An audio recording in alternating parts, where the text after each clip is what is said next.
Welcome back to Invincipod, probably the best podcast about Invincible on the internet. I'm James. I'm Ralph. And I haven't unpacked my house yet. We are back. It is the first time that we've done one of these since the season 3 trailer. Is that right? Right, yeah. Yeah. But we're back. We've got an actual episode to talk about. Really, we could have talked about 3, but we don't like doing 3 episodes in one. I don't like doing it. No, it's too much, and you lose stuff from each individual episode. So, in case you haven't seen anywhere, we're doing episode 1 today, episode 2 on Sunday, and then episode 3 on Wednesday, and then Invincible on Friday. Back to Invincible Fridays, and then there's only 3 episodes after that, something like that. Yeah. Why is it 7? IMDb says it's 8 episodes. Okay. IMDb is owned by Amazon, so you think they'd get it right, but I don't know. You think? I feel like they did an episode announcement of when each episode was dropping, which is when we knew that they were going to be doing this. Right. I feel like on that there was 8 episodes as well, but essentially they've uploaded all the files to Amazon Prime and they're all there, and so we've seen all the episode titles, right? But they're the one-line description, but only the first 3 are available, which is good.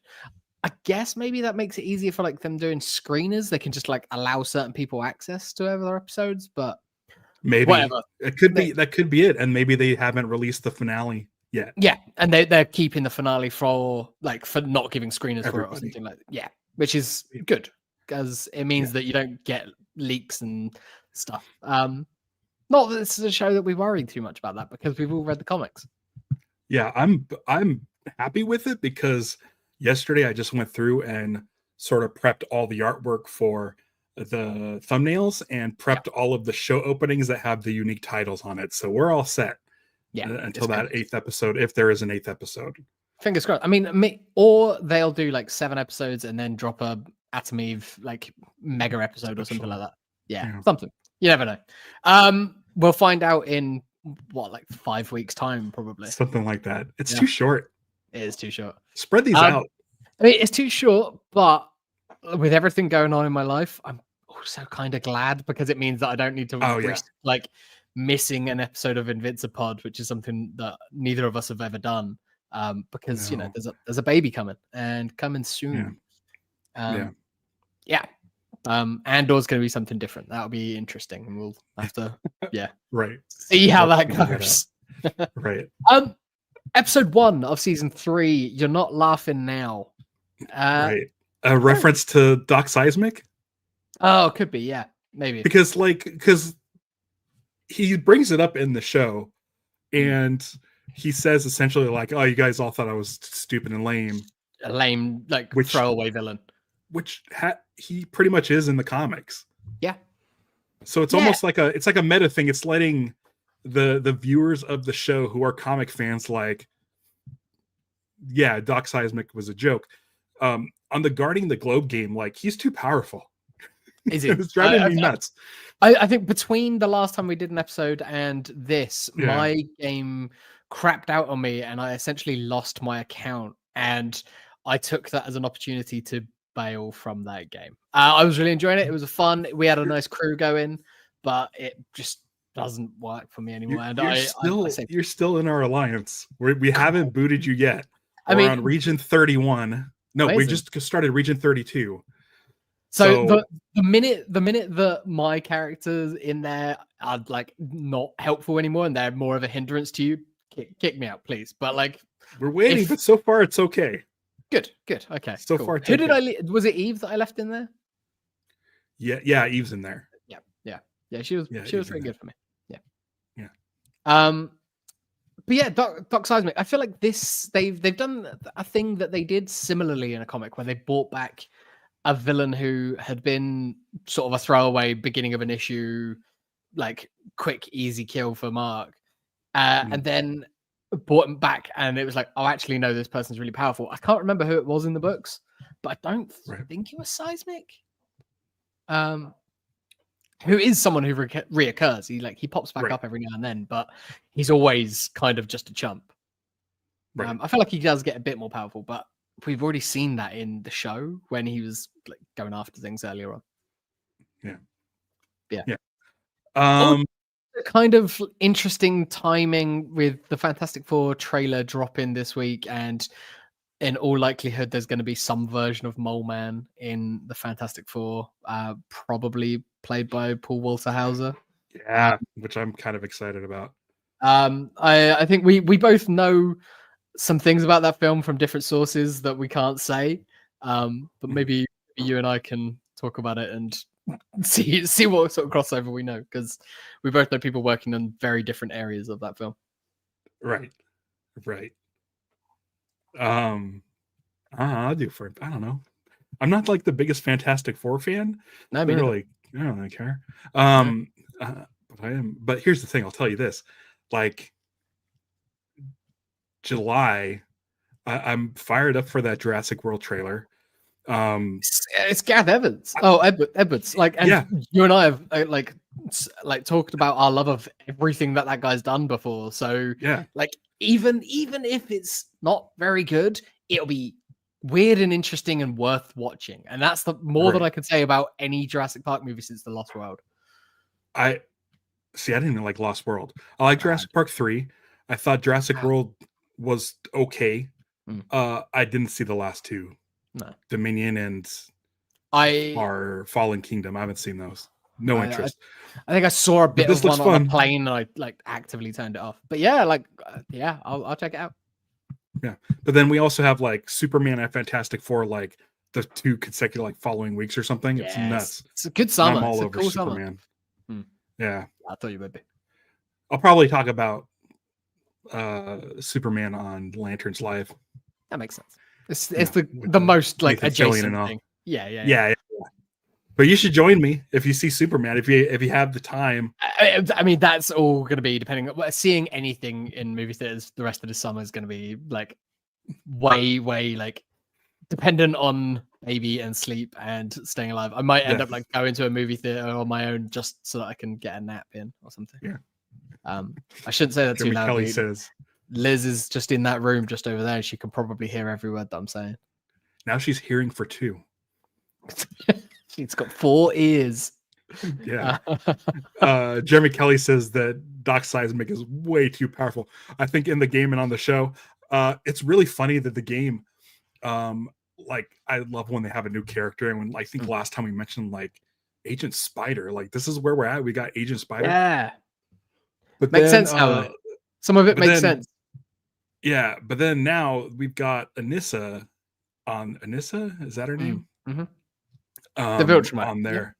Yeah. Yeah.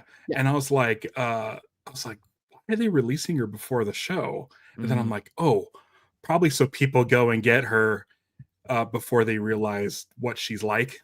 Yeah. Because not someone they. Yeah. I do not build her up. She's just sitting kind of down on my list. Yeah. And this is the worst. And I can't wait to see that. I'm assuming she'll be in the show this season if they're going to release her.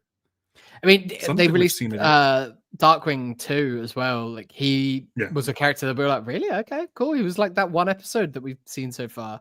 But we're getting more of that. And I really like what they do here, and including him in all of the stuff with Cecil in this episode is really interesting to me. It's not just the Reanimen, it's other shadier characters, no pun intended. Yeah, let's get into this, dude, because I gotta say I'm excited it's back. I really was itching to watch the next one, but I'm like, I can't go into this episode of Invincipod knowing, like, I mean, we know what's gonna happen, but what they've changed and stuff, like Doc Seismic. We get pretty much at the beginning, we get the multiple. Yeah. And drop in the picture. Drop kick and multiple. Drop kick, I don't remember. I don't remember if he was in the show in the comics. It was just a throwaway, but I think he's just like a show created, because there's a few, like even on the Guardian side, there's a few show created people. But they have oh my gosh, I'm gonna butcher his last name. Jolo Menendewela, the kid who played Blue Beetle, and that guy. and Karate Kid. Cobra Kai. Cobra Kai. Yeah. Yeah, so it seems strange that he's playing both of them. And I don't know. I think it's funny that they're just regular people. Yeah. But they have some sort of tech. And I like that it showed like Mark kind of just like holding back his power, which is nice. Really, really holding back. Like he didn't like to the point where Rex took care of his one, and Mark was just like, I don't want to hurt anyone by like Right. accidentally punching them too hard. So he's just like, Yeah. let him wear himself out. Essentially, let him wear himself out and go, I'm not going to be able to beat this guy. I should just surrender. I think was what Mark was hoping for there. One of the things I liked about this opening is it's like we get to see Mark happy. Yeah. Mark is working, playing nice with Cecil. Yep. Their relationship seems pretty good. Mark is happy to go through these trials. Family safe, like everything. There's the biggest thing that he's got going on is like being able to tell Eve that he likes her. And like that's such a like low level thing compared to some of the stuff that he's been through recently. It's lovely that it's like he got this moment most of an episode where things were just fine. Like Debbie and Oliver seem to be getting along great. Yeah. Along with like the sort of child psychiatrist, teacher, babysitter, like yeah. Like it seems like Cecil hasn't really overstepped his boundaries with that family unit, other than like obviously spying on him. Yeah, but he's going to do that all the time. Rex's hand has grown back. He's in good spirits. Ray is back. Yeah, Shrinking Ray's back, and which is nice. Fine. Yeah, and it's revealed. And even when Immortal and Kate come back into the pictures, like they revealed themselves essentially. Like we knew that they were alive. They knew that they were alive, but no one else did. And they were just like, okay, time to sort of get back in the game. I have a theory about Ray. Which I don't think it doesn't really matter to the story at all. But in the show, the character Shrinking Ray was gender swapped. Shrinking Ray was a dude in the comics, and here Shrinking Ray is a woman. I have a theory that's also the case within this reality, that Shrinking Ray might be trans.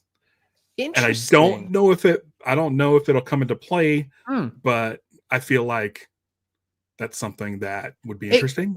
It could be something that they didn't even think of necessarily until like going into maybe this season, where it definitely, I think she had more lines this episode than she did for 2 seasons. So right. And I want to say that maybe the lines in this one sounded different, maybe possibly a little bit deeper. I don't know.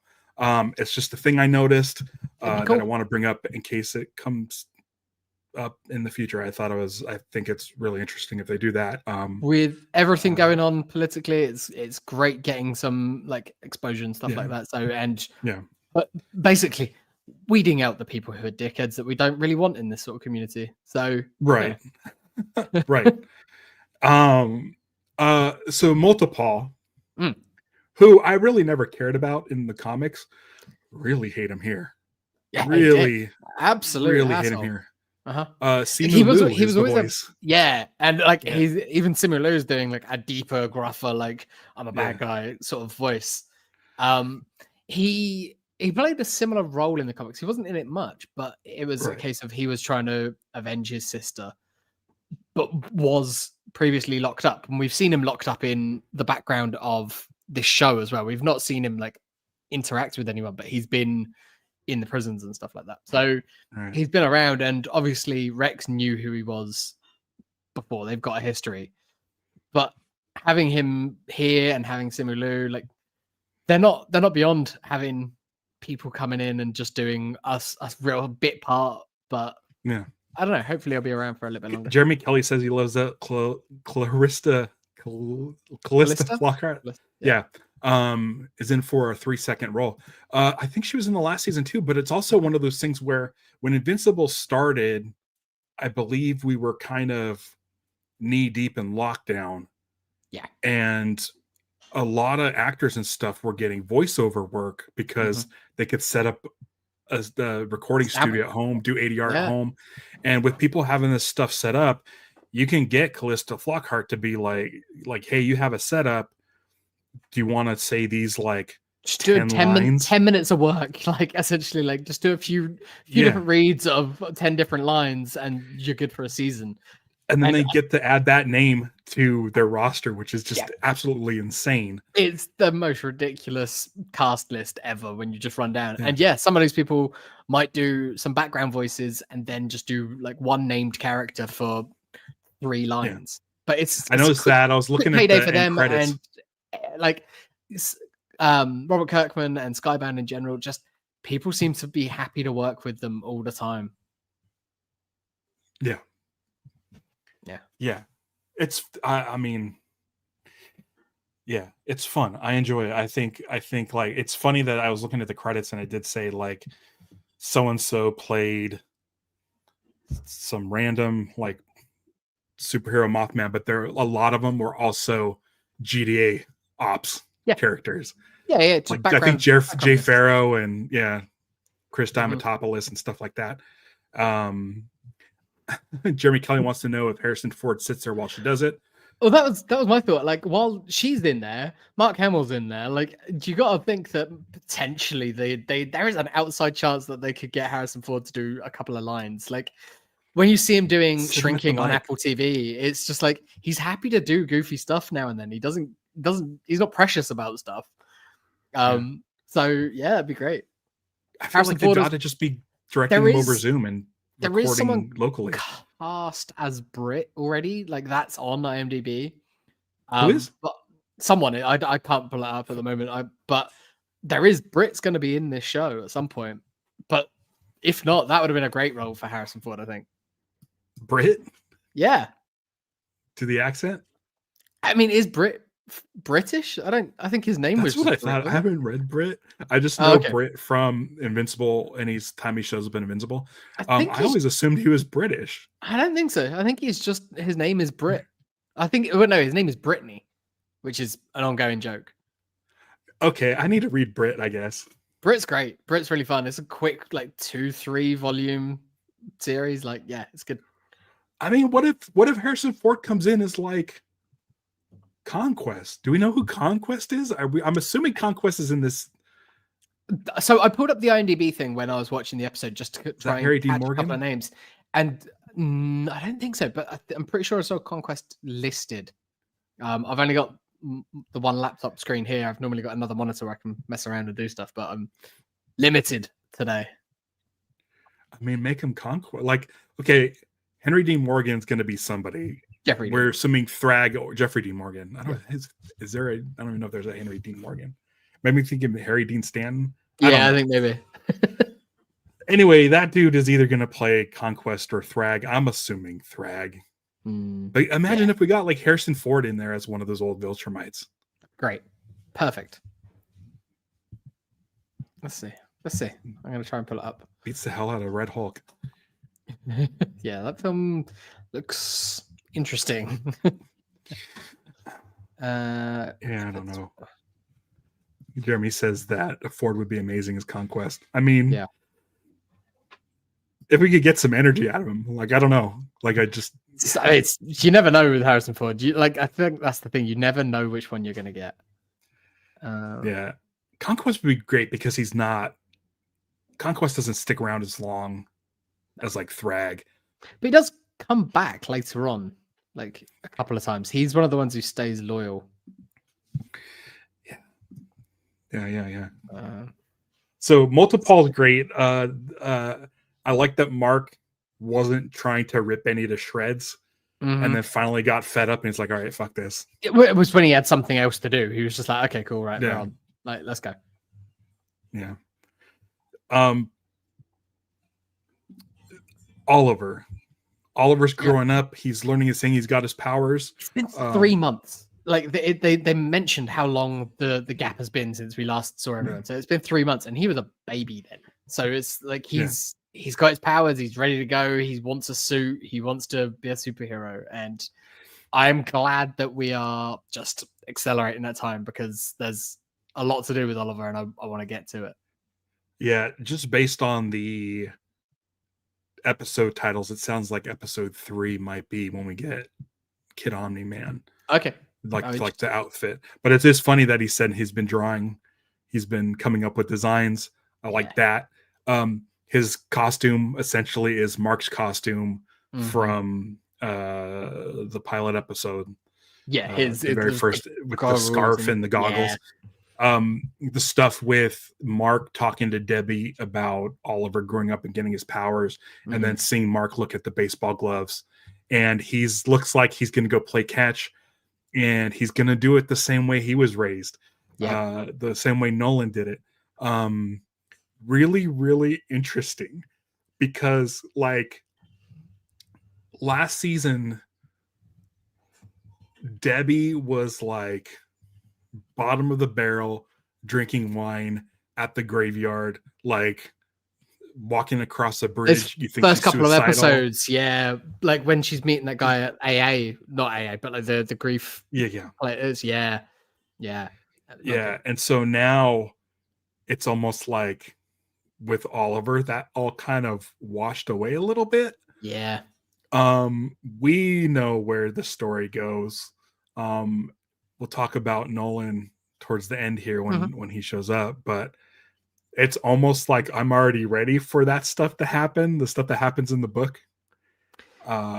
It's so tough with this show, because the show, I think, took all of that way more serious. Yeah. It gave more weight to it. It gave more time to it. Like we spent like screen time with Debbie, whereas we'd occasionally get like the end of a scene in a comic. We'd get a couple of panels of her with a glass of wine, and it was inferred. But like this time, we've actually sort of sat with it. We've spent more time with Debbie. Yeah, and the music supervisors put sad music, like needle drops, and like it's like this is an event. This means something. The show does needle drops really, really well. The Chemical Brothers Go track that they used at the beginning during like that opening montage of things going on, it's like that is the perfect song for that moment, because it's upbeat. It's like we're in it, we're going, and it's got it works, and it fits the sort of same theme. Like the music in this show is always like kind of a bit cool, a bit electronic. There's a bit of a hip hoppy sort of thing to it. It's they're definitely they're sticking with it. But I wonder if that will transition into maybe like as Mark grows, as we see him get into his 20s and 30s, like if that starts changing to maybe, I mean, I would suggest maybe a more orchestral score. I was going to say, more like, grown I think ups, like a more grown up thing. As you get more intergalactic and more like these are big battles, I think more score and less like less needle droppy soundtrack stuff. It's I think if you get away from Earth, we shouldn't be listening to pop music that we're used to hearing here. All right. But then you can still do that when you cut back to the Guardians or something like that. That's when you can throw those in there. Yeah. Right. Let's talk about the Guardians. Everyone's healed up. I'm excited for that. The team's back. The team is fully rebuilt, and it's exciting in high spirits. Yeah, everyone's having a good time. Yeah, no one's really annoyed by Rex. He's being the most obnoxious. This is like probably the most Jason Mantzoukas has had in an episode. Other than like the Eve special, I think. Yeah. Was he in that? I don't remember if he's in that. But that post Eve stuff where he was like hanging out with her. But he was in like this whole episode. Yeah. Jason Mantzoukas is getting better in the role. Yes. And I've like really, really enjoyed he knows who Rex is. It's not just being crass and being like over the top just for the sake of it. He's finding the character, and it's like he at his heart, he's a good guy. You know, he's not a bad person. He's a dick. He's an absolute he's a dickhead, but he's not a bad person. But he decided to be a hero as opposed to a villain. He could have easily have been a villain. Yeah. But he has some sort of moral, compass. Yeah. In certain aspects, definitely. Right. But I mean, he does spend half the episode butt naked. It's so funny. It's so funny that they show the hole and then there's just the towel dangling. Yeah. I mean, they held back from showing everything, but It's heavily implied, and he makes reference to it plenty. I bet you there's some character sheet in the Skybound offices that has that. Oh yeah, And he's it was probably just like, you know what? balls out Maybe, Rex. Yeah. yeah, maybe not. Like I could see, here's the thing. I think like with Kirkman, he has a lot of themes in here that are like about kids trying to grow up. Mm-hmm. And even though this isn't made for kids, if I were like in like 8th grade or 9th grade, this would be a show I would sneak and watch on my phone Absolutely. Yeah. without my parents knowing. And I don't really give a shit about like nudity and stuff, but maybe their thought was, Kirkman's like, I secretly want kids to watch this and they don't need to see a grown man's drawn penis. Or like, yeah, don't give them anything that might put them off, because kids get funny about Yeah. stuff like that sometimes. Yeah. Yeah. Yeah.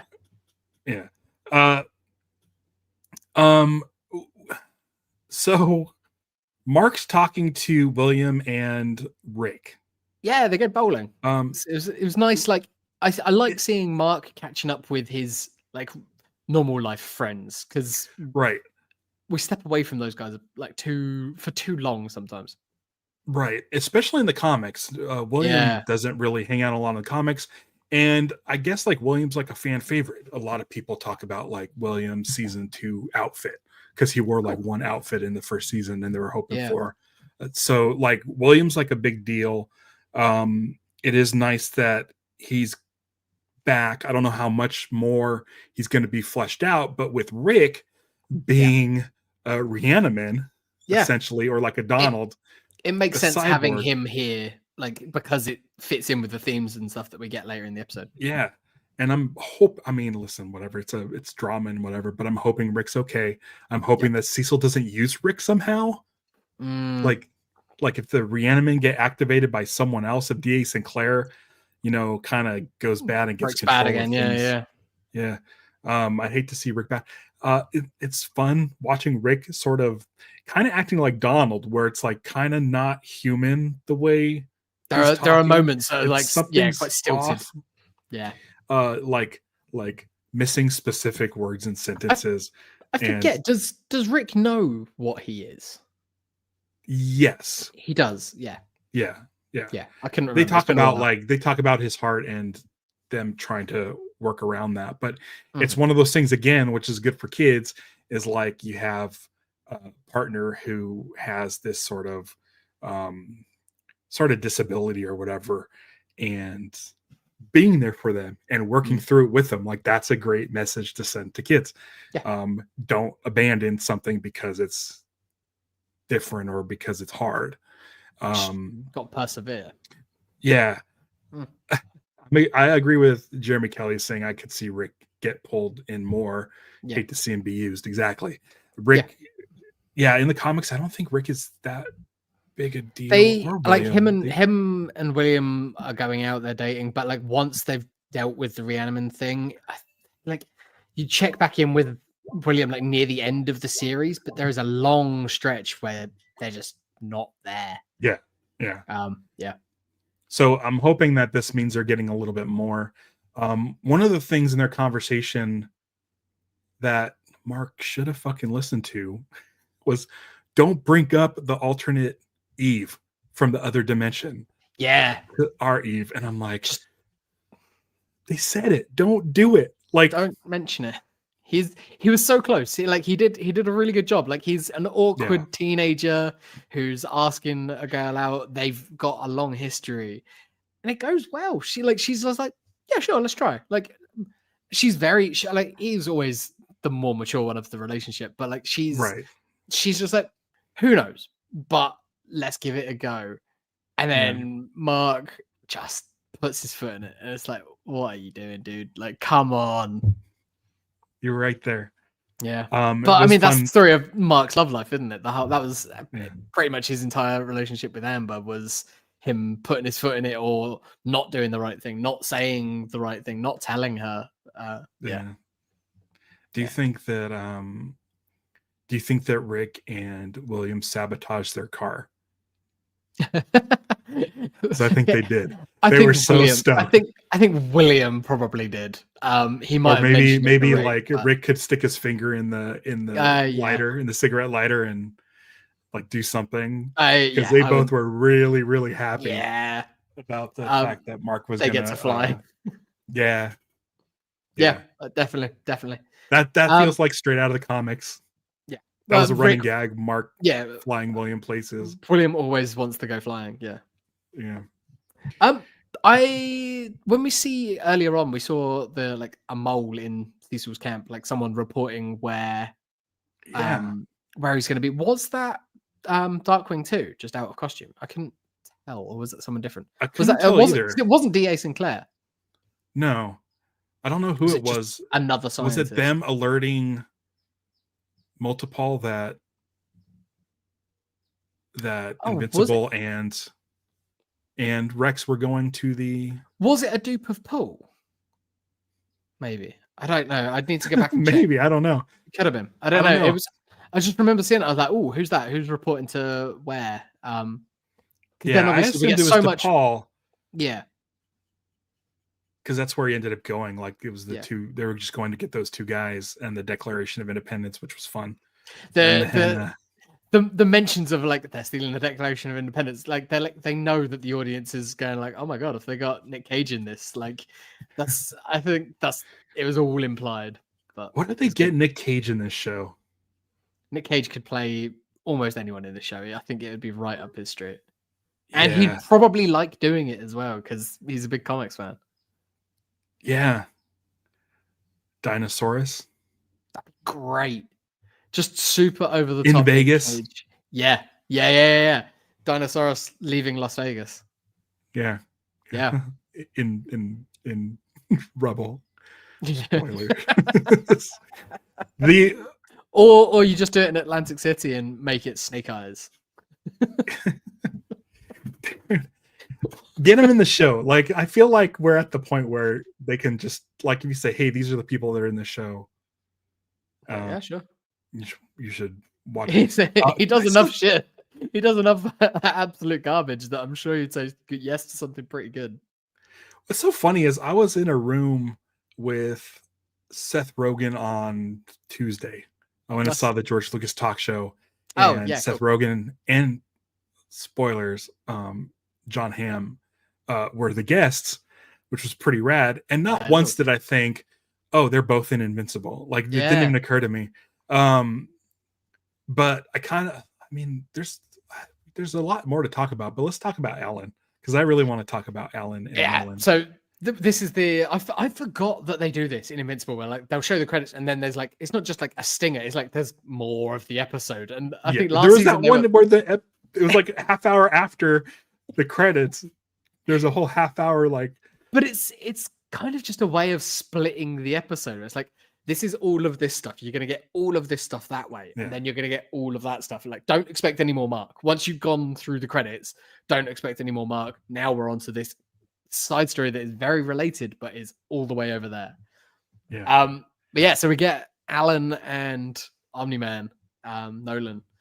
And Alan is dead set on being best friends. He's like, "Nope, we are in. I'm going to turn you because I'm charming, and like I know that you want to be good. You want to come and be an ally." Whereas Nolan he's sort of ready to die, but it's, I think, mostly because he doesn't think that he deserves redemption. He wants it. Like he said at the end of last season that he misses Debbie. We know that he still cares about Mark and Oliver, but he doesn't believe that he's worthy of it, or that he's allowed to be redeemed, which, after everything that he does, absolutely fair justification and why he should think that. But it's almost like, especially like what we get with Mark. Yeah. It's not with Mark just saying, talking about Darkwing, talking about like killing people, and D.A. Sinclair. He's like, Mark has like no room for forgiveness in his heart. I think that comes from yeah. everything that happened with Nolan. I think that's because of things like that that he's like, no, I can't, because if he starts forgiving Cecil or Darkwing or DA or anything like that, if he starts to forgive those guys, that opens the door for Nolan, and he's not ready to do that yet.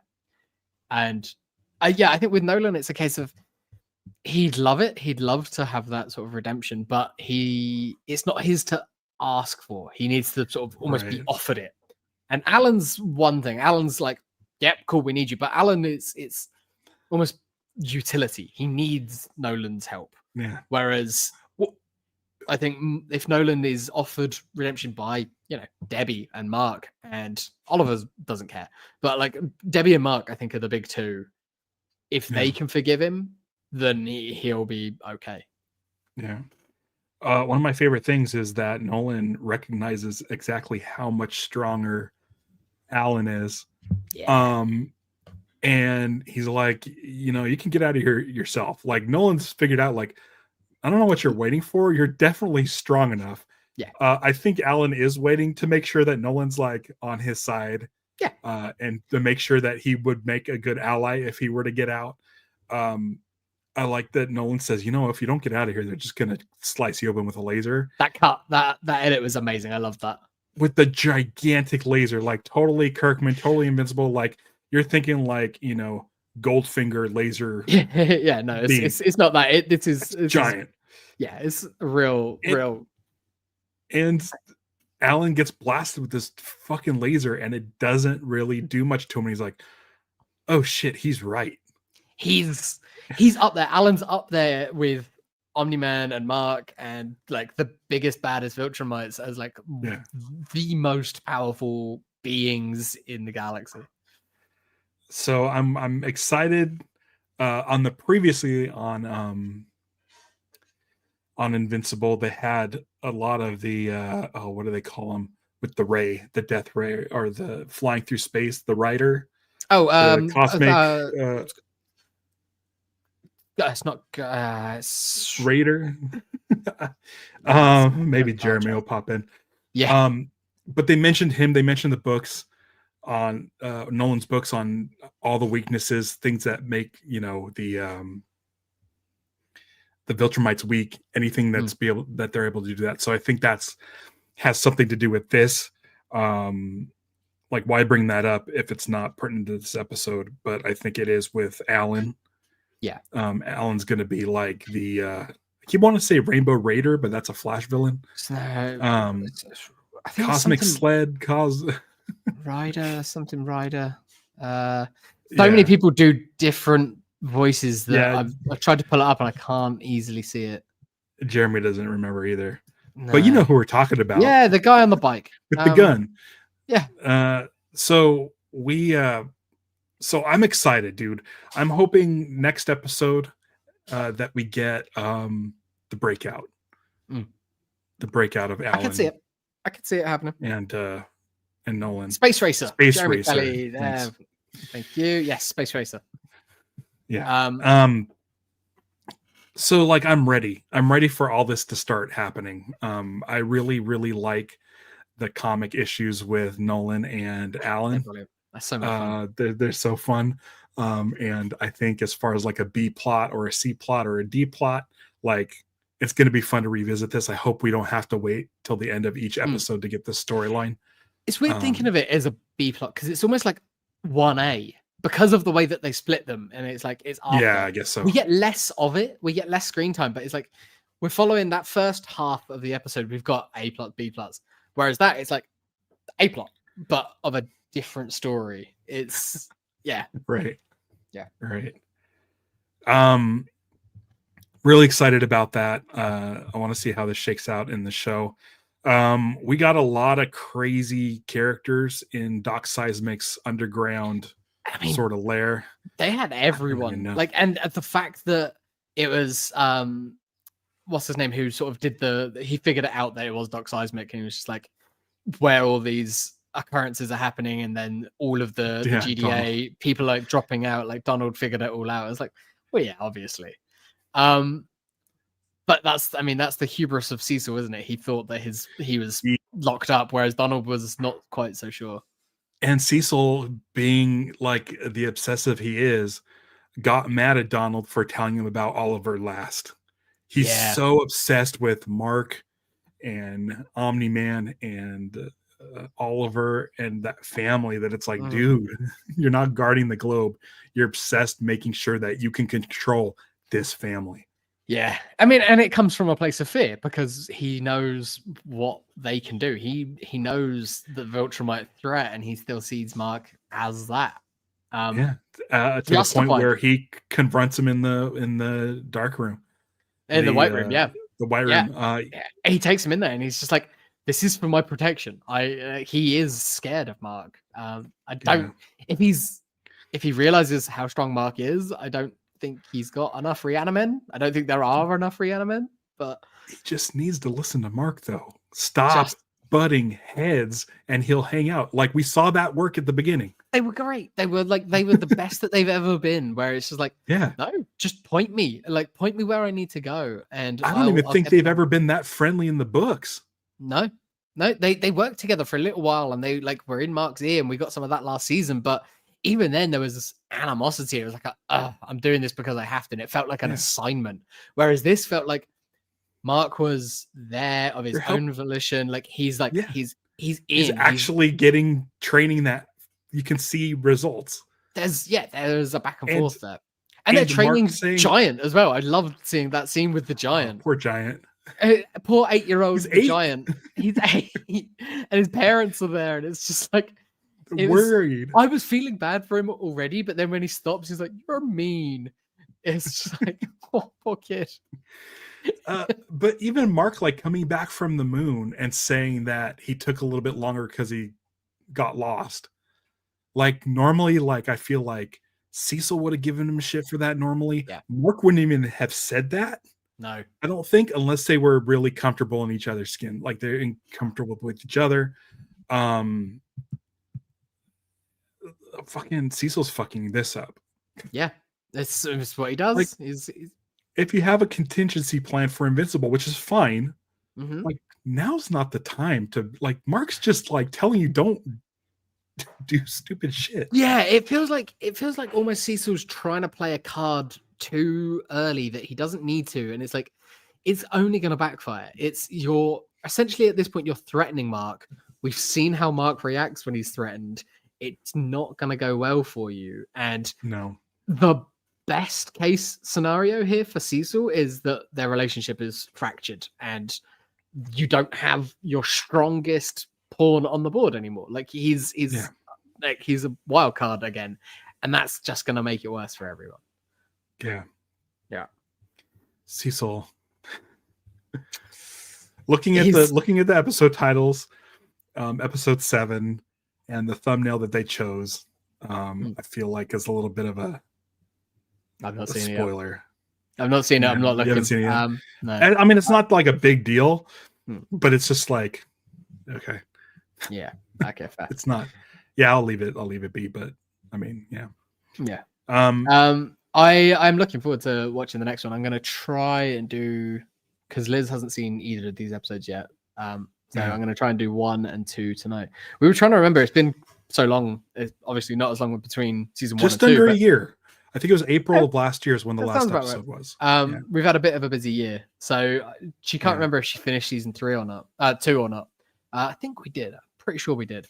It's so easy to get through them. Yeah, but I think we're going to try and watch seasons. 1 and maybe 2 tonight. If not, we'll do 1 tonight and 2 tomorrow or something. Jeremy Kelly watched ahead. I was like, yeah, I don't know. I don't like. That's fun. I was wondering how many people went ahead. I just like covering the episodes one at a time. Yeah, if we didn't, so anybody who comes back talking about it, I probably would have watched all 3. But because we were going to do an episode at a time, I was just like, no, I'm only watching 1, and then I'll talk about it, and then I'll do 2, and then I'll talk about it. These recordings kind of live forever, so it's much easier for people to go back, and if they just want to hear the discussion of 1, that's what we're getting. And I could have watched all 3, but how would I have compartmentalized that into this episode without talking about stuff in the future? That's exactly the reason that I didn't, because I didn't want things to bleed over, and when I'm watching them, I don't know, stuff blurs together, especially with my sleep deprived brain at the moment. Yeah. On the Dharmalars, we were doing Sweet Tooth. We should probably finish that up. it would be a show that they drop on Netflix all at once, and we would Mhm. do like one episode. I was really a enjoying week. it. I've held off on watching season 3 because Okay, I've we been need waiting to. for the Dharma Lars episodes. We'll get it. We'll get it going because I think that came out in August, and in August I Oh was wow. not. There was no way No, I'd no be like chance. doing those. Um, Speaking of, I saw it. I saw it pop up. speaking of I've got Sweet it at Tooth, the top of my Netflix. But yeah, it's a show that I'm looking forward to finishing off with, like listening to you guys talk about it as well. but speaking of Sweet Tooth, the kid who plays Sweet Tooth Mm. in the show Sweet Tooth is Oliver on this show. Oh really? It's the same Oh, kid. that's awesome. Yeah. Oh, that's Yeah. great. I'm like, this cat sounds familiar. Yeah, he's cool. I hope that Um, he continues to do more stuff because he's a good actor. He's really good. Yeah. He's really good on this show. I am very excited about Oliver. Kid Omni-Man, I think, is one of my favorite things. And like, this show just makes me happy, dude. I'm so happy to watch it. It's great. I'm so happy. Great. And I think Did it's you- funny have you watching this after playing the game so much. Yeah. Because the magma mite guys or the molten lava dudes come out, and Steve's like, oh, I fucking hate these guys. Yeah, just more of these. It's like, you know that they're just fodder, and it's just like they're just Yeah. an annoyance that is just always there. They're an ever-present annoyance. Yeah. Same with Reanimate as well. Like they're the same sort of level of just like waves upon waves of these guys. And Flaxens. Yeah. The Flaxen's gonna come back? Do we get more Flaxens? I don't think we do. Maybe they feel like one of those threats that is like they're just gonna drop in, and it's just gonna be like, all right, then, just get out of the way. Like I have a big question for season 3. Mm. Is the mummy gonna come back? Are we gonna get another sliver of that story? We have to, right? We didn't get a completely we got it in disconnected season 2. cold. Yeah, but we didn't get a disconnected cold open with this one. I wonder because like most episodes, I feel like in season 1 or 2 or both had like a cold open that was pretty with John separate. Hamm. Yeah, like things like that, and it's just like, okay, maybe that's when we're gonna get Brit. But yeah, if we get the mummy and we get some more stuff there, it'd be fun. Brit isn't British, huh? I just always assumed. It's been a long time. I don't think he is. I think it's just his name's Brit. That was his whole thing. I thought he was like a Captain America type, or like, but a Brit. Not, I guess that'd be Captain Britain. But I thought that I don't know, because you don't hear accents. Yeah, no, you just assume. Yeah. You looking it up? I am. Yeah, I can't remember. I'm really hoping that we get more. Like, I hope Tech Jacket shows up. Wolfman. Jeremy Kelly went and got Wolfman and read it all. Chris Diamantopoulos. Yeah, he's doing Brit. He's playing Brit. Oh, okay.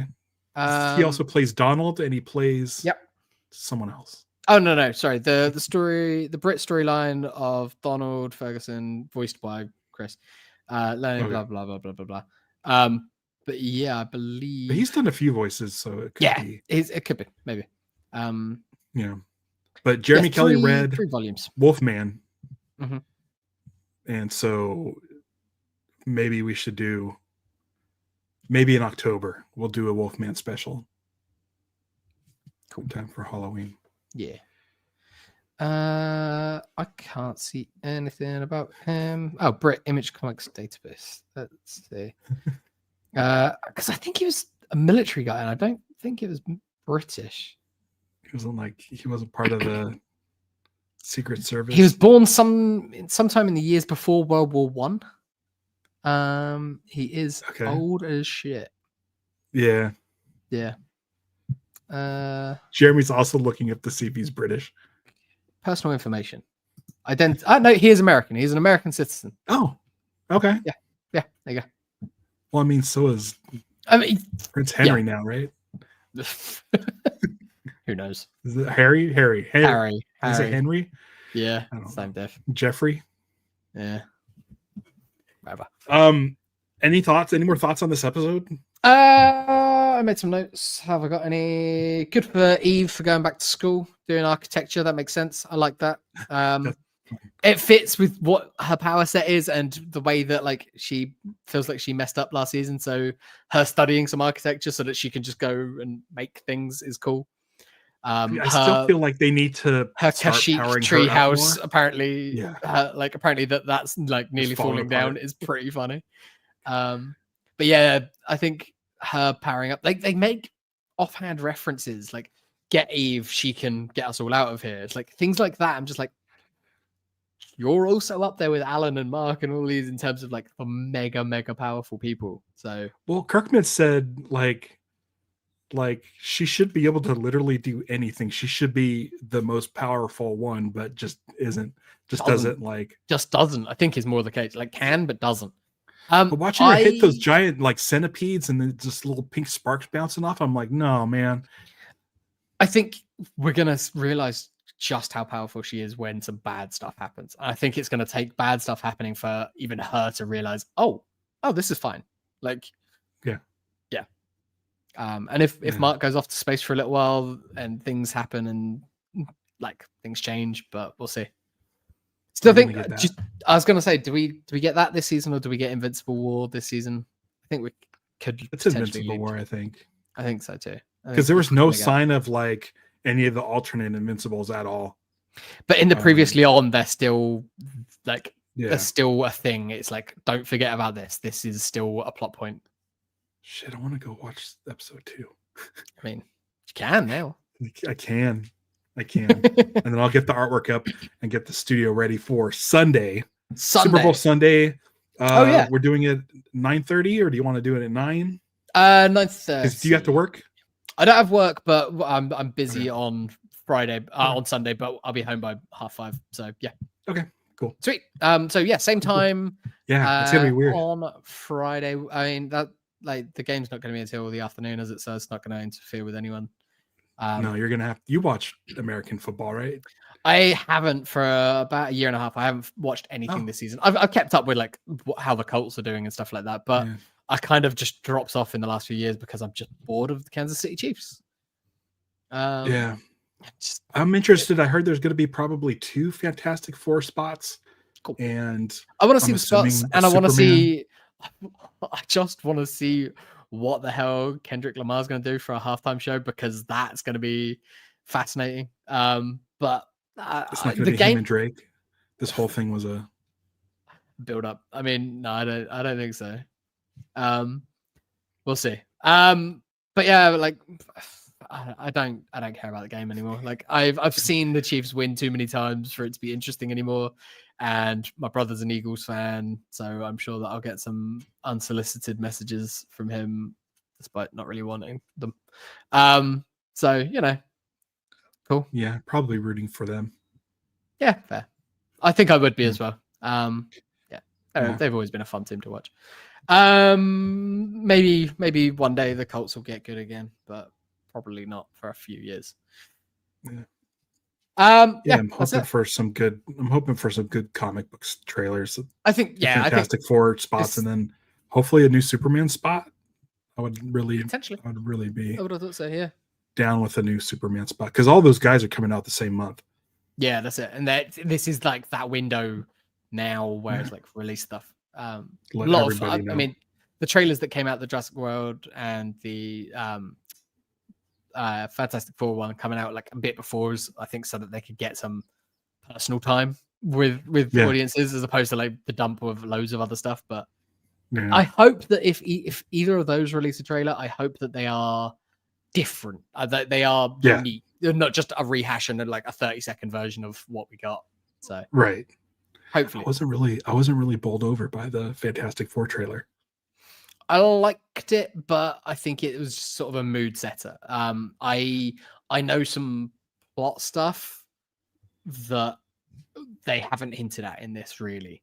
That's got me even more excited. So I think it's because of the stuff that I know. Seeing some of what we did see, maybe go, okay, cool. I'm in. It looks good. I think it looks good. I'm excited for it. Yeah, me too. All right. Well, thank you for joining us, everybody. You don't have to wait too long. We will see you back here on Sunday for another episode of